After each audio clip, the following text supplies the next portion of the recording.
ఎదురు చూడని ఇంత హాయిని మరిచిపోదు మనసు.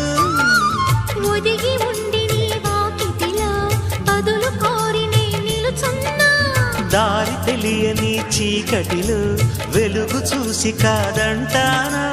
ఊరించి ఇది ఏ మాసం?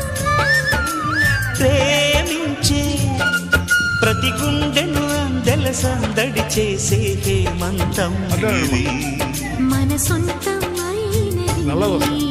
కిలకిల నవ్వే కోయిల కోసం వచ్చింది మధుమాసం. మిలమిల మెరిసే చంద్రుడి కోసం తెర తీసెను సాయంత్రం.